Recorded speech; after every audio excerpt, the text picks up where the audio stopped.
when I was at Emmanuel the first time, when I first started here, like I said, I really think a big part of my journey when I was here was kind of discovering who I was and figuring out who I was. And so when I got here, I was just, didn't have much discipline at all.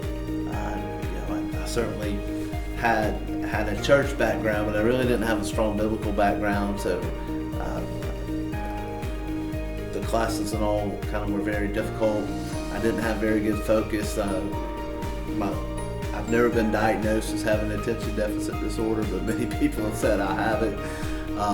But I just always struggled in my classes and had a hard time. And I think a big part of it was I just didn't. I knew God had a call in my life, but I didn't have a lot of specifics. And so I just kind of floundered. I just wasn't locked in very good. Just wasn't a very good student. And when I left with the intention of one day returning, never dreaming it would be all these years later. And so, but it was always something that I had promised myself that I would finish one day. I promised my mom that I would do it, and my family. And I looked at other avenues, I looked at other programs, and nothing was wrong with any of them, but it just never felt right. And I had developed a relationship with Mackenzie Dine, who's kind of overseeing the online program, and he was at the time I met him, this was, a while back, he was a recruiter for Emmanuel College, recruiting the state of South Carolina, and I was a youth pastor, so he would come and he was recruiting a lot of the students that were in my youth ministry, and he would come a lot, and we just developed a great connection, a great friendship. And he started telling me years ago about the Emmanuel College online program, and I shared my story with him, and he encouraged me way back then, that it might be something I would need to do, and he never forgot. So anytime any progress was made, or anytime the school got closer to launching the program, he would keep me in the loop and let me know about it.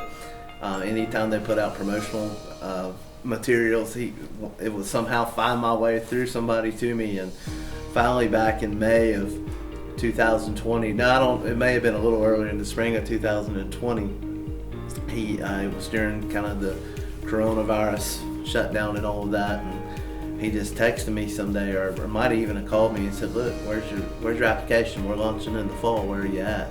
And I just remember talking with my wife. It was a very emotional conversation, because to me it's just a lot that I've had to kind of overcome to get to this point. And to be honest, didn't have the money, didn't have the time.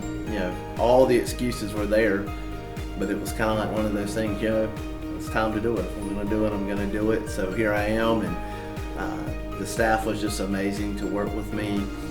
They just bent over backwards to help me, and financially a lot of great things fell in place. This wasn't near the expense that I perhaps thought it would have been.